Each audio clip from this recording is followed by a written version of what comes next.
So anyway, I appreciate you doing this for me. No problem, Mike. It's all good. I'm ready, Okay, yeah, I'm ready too, big time. ready to dish the fucking dirt. Yeah. Well, I know you've gone on the record many times saying how much you hate journalists, so I want to show you Well, we're yeah, not all that bad. certain journalists, let's Yeah. say. Right. Well, we're not all that bad. No, I know. Maybe the new breed of journalists in the last 20 years, we've been fans first and then journalists second. So maybe we actually know what we're talking about. That would be like a breath of fresh air. And you also got Carl Regatas to do the amazing opening solo on that, or Yeah. Well, I did the first couple of seconds of the solo, and I really wanted it to be. I wanted it to be all Carlo, really, because okay. because I wanted him to make like his mark on it again, his mark on a decent album, so that he could get his name back out there because he's been out the frame for so long. And of course, he's had his band Monstrance, which is a really good band if you give them half a listen. They're definitely in the Carcass vein, that's for Oh, sure. I love Black Star. That album rules. Yeah, I think it was I think it was a great album as well. Even though some people don't agree, I think Evilution Apocalypse is a kick-ass thrash comeback. Now, the two EPs you did before, Raped by Mutants and Strain of a New Disease, those were amazing too. And Oh, thank you. It just seems like you have the Spinal Tap situation with drummers. You keep going through so many drummers. You tend to go through drummers a lot. I mean, is it just because it's just hard to keep, drumming, or? I tend to go through a lot of band members, full stop. Yeah. Because I had like a full band that were like it was a pretty steady lineup we had, and I don't know, they just lost interest. I mean, maybe it's me. It could be me. People find it fucking hard to work with me, which is probably probably about 75% of the truth. Because when it comes to like band members, I like fucking 100% dedication, and if you're not on it, go fuck yourself. Well, who knows what all the COVID-19 stuff has done anyway. But it's almost interesting when you read the lyrics to a new strain of, well, there's no lyrics to a new strain of old disease, the song, because that's an instrumental. But even other songs, like, oh my God, it's almost like even the opening, it's almost like you had a sense of what was going to happen in the future with some kind of, no pun intended, but some kind of virus that would spread and do what is going on right now. I mean, yeah, strange one, that, isn't it? Yeah, it is. Like it's probably, maybe I saw it before and it was preordained, or it was a plandemic. Yeah, a plandemic.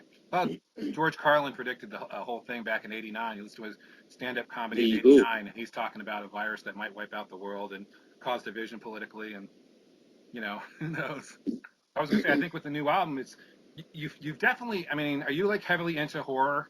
Because even I know you're not a big fan of Pray for War, but even on Pray for War, you have songs like Cannibal Holocaust, and clearly on Forest Recon, you have Release the Dead, and some of these other songs that are very zombie based. It seems like now you're getting a little bit more tongue in cheek, but also staying with one foot in the political. I mean, have you guys always been into like horror films, or personally? Yeah, personally, yeah, because actually, if you read the lyrics to Human Disposal Unit, it's about the film Train. I figured Clive Barker. which is another horror film, and it's and I'm a big Clive Barker fan. Hellraiser is one of my top films of all time. Right. Not so much the third or fourth ones, but the initial Hellraiser was an absolute fucking first three. Yeah, first two, first three. It's kicking the balls to the horror genre. Absolutely, really was because like back years ago, I was a Hammer fan. Back at the Hammer House of Horrors. Sure. I used to watch that. I mean, I watched it incessantly. So yeah, I'm a huge fan of the horror. And of course, if you look in Raped by Mutants, again, it's another horror film. The Hills Have Eyes. But on the new album, you've got a lot of tongue-in-cheek type stuff, which is great. Whether it's Goat, Father, Scum, and Unholy, or I guess MBG. Let's see if I can remember what that stands for. Cheating, Mass Bacteriology Genocide. Sounds like a Carcass title. But then. Oh, by the way, mass bacteriological genocide. Mass And I actually say it. If you can imagine, I've got to fucking play this and sing that. I know, I can't even say it. Mass bacteriological genocide. Either sounds like a pestilence or carcass song. Obviously, you must really like Force Recon. This is the third time you've redone songs from Force Recon, whether you be Force Recon, Release the Dead, or Testify to Me. Is that because it's just such a... I was really proud of that. I You've am got too. to remember that was like my first sort of jaunt into the thrash, really, because I mean before I was like playing in punk bands, Right, yeah, and yeah. and I was like heavily into the punk, and when we I mean, I knew the guys in Virus from an old band called Criminal Damage, which was like a punk band from the early '80s. Okay. And I knew those guys, and I'd seen them, but they were I didn't really like the politics because I thought they were like they seemed to come across as a bit of a right wing type of band, and I didn't really like that. But when they sent me the demo, I didn't really like the demo, Pray for War, to be honest with you, when they sent me it. And they hadn't even done a gig. They hadn't even played a gig before I joined the band. And they were just, basically, they had a demo out, and they were like sending it out to several different record companies when I actually joined the band. And when they got together with Metalworks, Metalworks decided to release it. But I didn't like it. I really didn't like it. I thought, this is crap. I thought the only decent thing that was on that record was the solos, and the solos were done by my very good friend Yazim Hanif, who I didn't even think he tried hard enough. He didn't even try hard enough because, like, I know what he's capable of. He's a bit of a virtuoso guitarist, so I think he just put on the album what they wanted. And the same kind of thing happened on Force Recon. I played a bunch of solos, and it was I thought they were like I wanted to go down the more Slayer type of solo. And in the studio, they all went out to the pub, and they left me in the studio on my own with the producer. And I got really fucked off about it. And you know, what I just decided. Right, I'm just going to use the fucking whammy bar and give it a bit of the old Kerry King and a bit of the old Jeff Hanneman, and just play any old shit. So I put down these Slayer-esque, Creator-esque solos, and they came back and went, "What the fuck have you been doing all this time?" So we had a big argument. It just about came to fisticuffs, and I redid the whole thing and did it more musical. And I think the last solos we did, I really worked on it. It was the solos in Viral Warfare. Okay. And I really, I'd calmed down by then and thought, you know, fuck these motherfuckers. I'm gonna do something really good that sounds really musical, and that's what I think I came up with. And I think your vocals are better than Henry. I think you just, of course. I think you just enunciate and articulate so much better. It's not a kind of a slur. So hearing the re-recorded versions or the new versions or even the live version. Yeah. By the way, what is that Live and Unicorn stuff that's on bonus tracks on the Marquee remasters? That was just like they were taken from videos, actually. Videos, okay. Yeah, they were taken from videos. They weren't actual they weren't actual live recordings. They were taken from videos that were on YouTube. And what he did was he just took the audio from the videos and stuck it on there as a couple of bonus tracks. I mean, at first I wasn't too keen on him doing that because I didn't really like. I didn't like the sound on the recording, but I mean, you know, it's a bit of nostalgia, and it's okay. It's not fucking great. I mean, these were kind of like the return of Virus, I suppose. Now, are you definitely approved of the Marquee reissues? Because I wasn't too happy when I was looking for a Force Recon reissue, and the only way to get it was the Pray for War with Pray for War, because I'm not a big fan of Pray for War either. So Metalworks obviously gave you guys didn't treat you guys well. So that whole warmonger thing, you didn't make a dime off of, and they just basically put out songs from Force Recon and Lunacy, right? They actually put that out after we split up. Right. Right. Yeah, because I think it was when a couple of the members of the band and the manager of the band moved to New York, and they realised they weren't making any money. So, and obviously by that time, Combat had dropped us, like they had done with like most of the people on the label. So now, one of the reasons I did kind of like Warmonger, just because when I first purchased Force Recon on Combat Records, because I was American, I still am, on cassette, I loved the way, I had never heard of anything of a bonus track. The Munster Mosh was so good, it kind of showed you had a sense of humor, and now you epitomized it with Defected Detective, which you put out as a single before the album, and is by far the best song on the album, only because musically you have completely mimicked the music of Inspector Gadget, which is phenomenal. Plus, you even do the whole Dr. Claw thing at the end, which is great. Right? I was a massive fan of that as a kid. You know, I'd watch it. I'd actually run home from school just to make sure that I saw Inspector Gadget. And you know, like people just like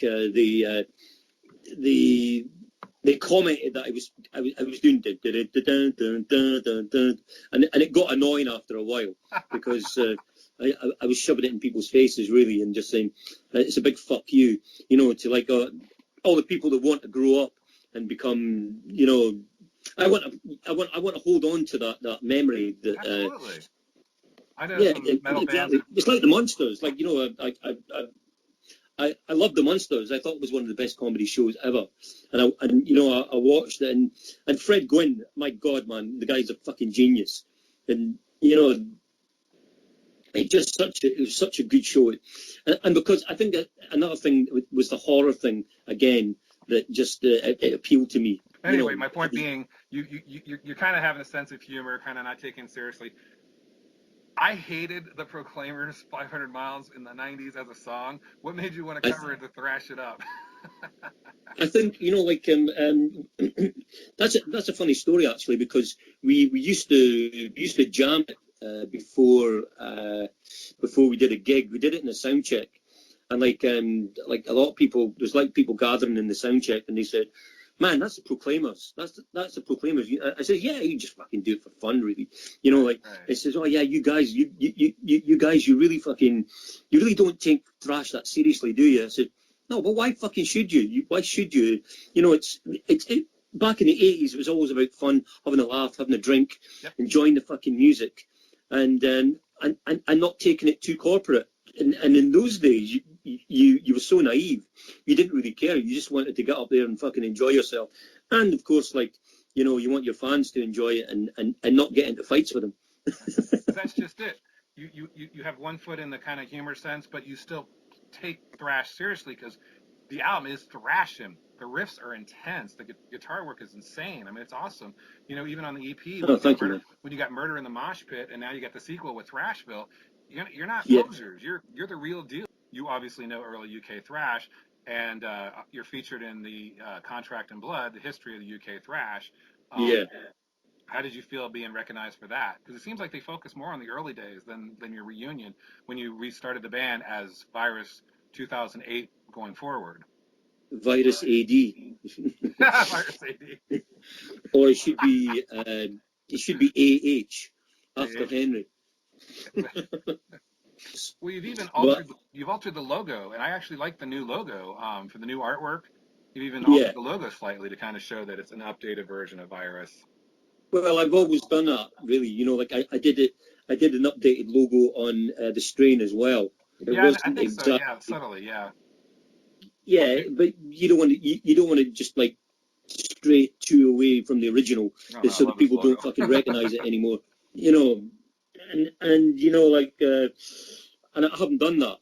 But you talked about the Contract and Blood. Yeah, that was done by Ian Glasper. Right. Mm-hmm. Another good friend of mine. Okay, you do like Ian Glasper. Okay. Well, Ian Glasper was the bass player in Stamping Ground. You know, so he's always been sort of connected to the thrash thing, always been. Right. And you know, they actually put out I think they put out a compilation of all the bands that were on. Yeah, I can't find it, but I've seen it online. Yeah, it's like a Yeah, two-CD set. we weren't on it because I didn't get in contact with him Oh, quick okay. enough, or he would have done it. So I mean, we lost out there. I think he might do a second one. I don't know, and Cool. he'll probably put us on the second one. But yeah. I think what was said about us on the Contract and Blood, because I think Ian's old school anyway. So he was probably wanted to concentrate on the original members of Virus because they were more important, and I think because of the situation that happened with so many bands and with Combat, and especially with Metalworks, because they were just like corporate people who were just throwing their money into things and hoping. And hoping that it would happen. And I know for a fact that Metalworks lost a lot of money out of us because we used to smash things up, especially I think we were on tour with Death Angel, and there was a place called Nottingham Rock City, and we were playing football in there just as we arrived, and we knocked down about £5,000 worth of lighting equipment, so they had to pay for that. Now that you've got a new lineup, is it going to be one? Oh, do we have to? I was getting so nostalgic there. Well, no, it's all fun. We'll keep it for fun conversation. But back to representing Virus with the new lineup, is it something that now this can actually be? I mean, because with all the touring and all that kind of stuff like that, you got a brand new album. Is this the lineup that you want to keep, or? Yes, definitely. I mean, like the new guys in the band. I mean, one of the guys I've known probably 15 years. I've known him. So like he's a close friend. Okay. The other two guys I've got in the band was just a fucking fluke, an absolute fucking one of these freak of nature things. Young guys, fairly young. Well, I've got like the bass player's in his 30s. His name's Will Shields, and to me, the guy is definitely on the autistic spectrum because he's so focused on everything he does. It's incredible. I mean, his knowledge and his passion for music. He's a music teacher. Okay. So he's very passionate. He's a very, very, very. Is he your guitarist? He's a very good guitarist. He's a very good drummer, and he's a very good bass player. He's my bass player, but he wants to put something else into it because he's a young guy. He's got young ideas. I'll pull the reins on him, because I want to keep it, old school always. And the drummer is a young guy from Israel. Oh.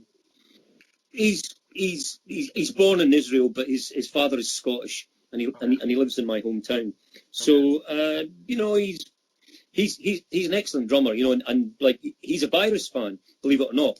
He's only 23, but he's a Virus fan.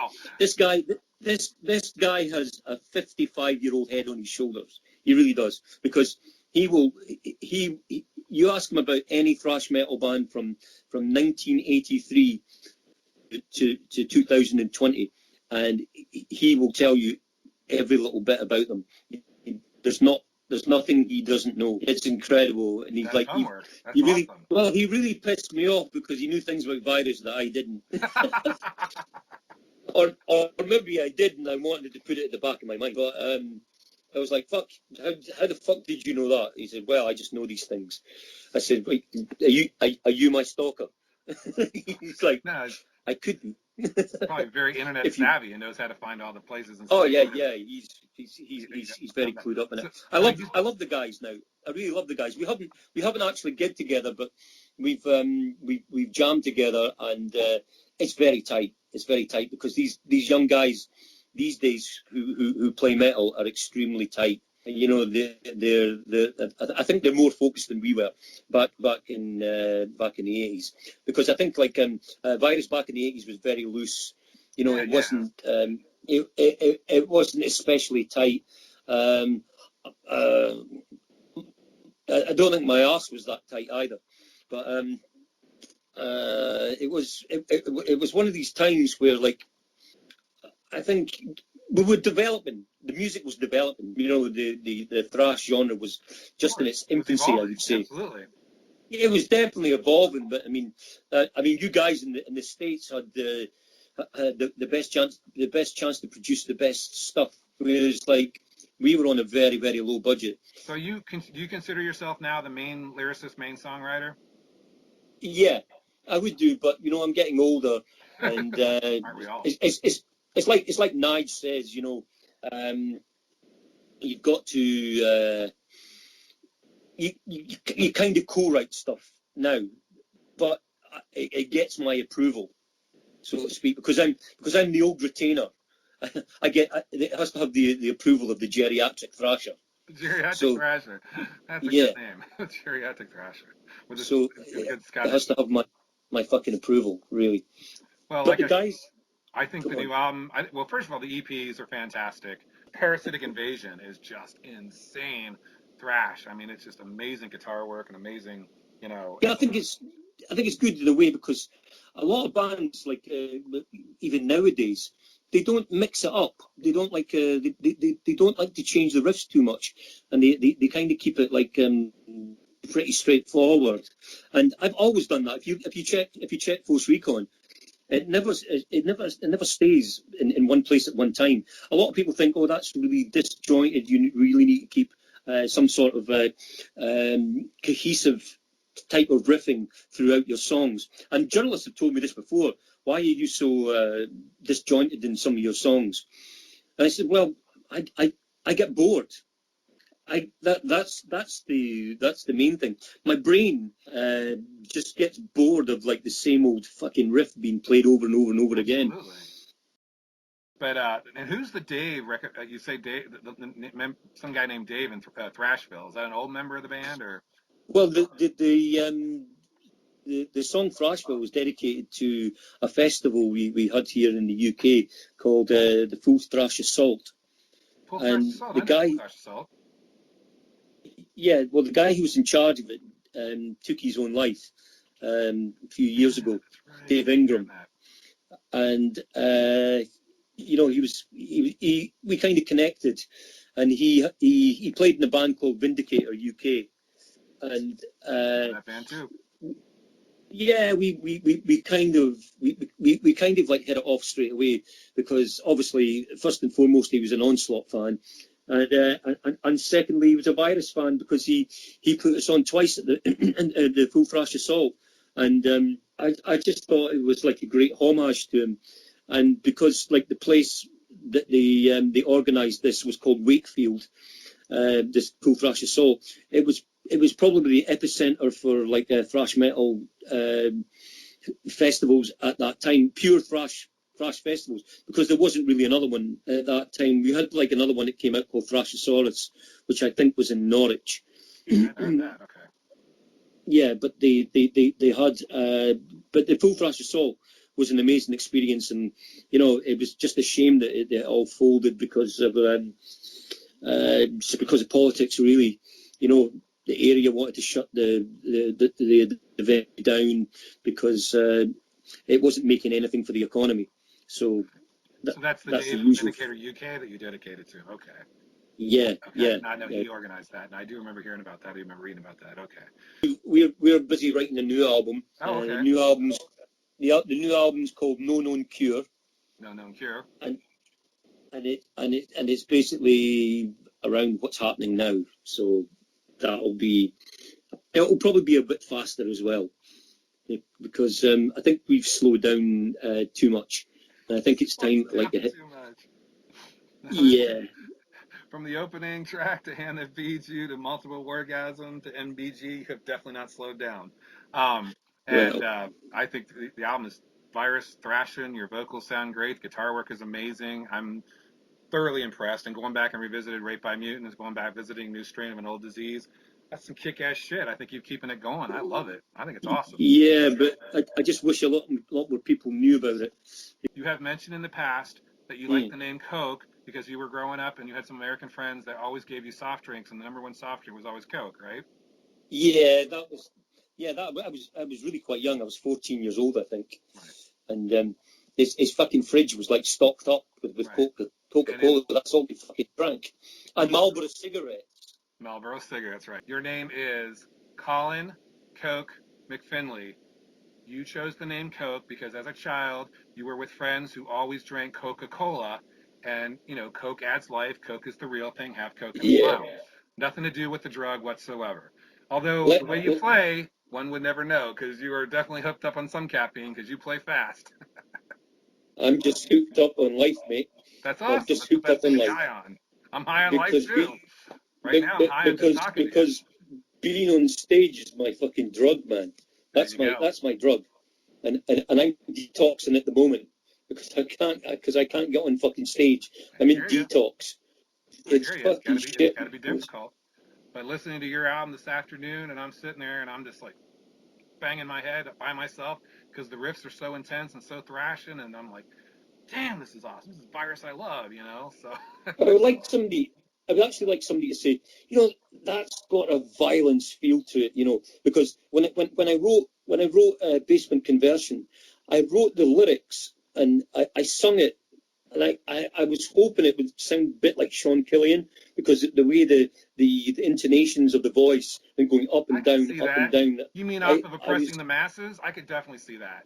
Yeah, definitely, and you're saying Oppressing the Masses because I actually favour that album over Eternal Nightmare. I'm very grateful for your friendship, for your communication with me, for your willingness to do an interview. I will definitely promote the new Virus in any way, in any capacity which I can, because it is a true thrash release. It's great lyrics, great guitar work, even great artwork, and I like the way, you know, you've taken a little bit of the old, but it's new. It is a new virus. It is a new strain on an old disease, and I think that's great. You keep it going, and I understand that you're, you know, not being able to play and not being able to do that's what artists need to do. That's what musicians need to do. They need to get out there and you know they've created their art. Now they need to spread, you know, show and demonstrate.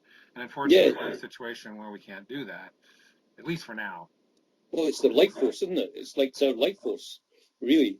It's what keeps us going. I'm even listening to Force Recon this afternoon. I've heard Force Recon like 50, 60 times in my life. And then finally was just like, oh, Viet Cong. I just never put the term Viet Cong together. Well, like that, but the whole album was kind of like based around the whole futuristic Vietnam thing. It was kind of like we wanted like the message out as a futuristic Vietnam, like this was going to happen again, but it happened more like a Terminator type thing. You know, it was just, we were young kids, you know, stupid fucking ideas. All right, take care. You too, man. Pleasure speaking to you, man. Always. Absolute pleasure. Definitely.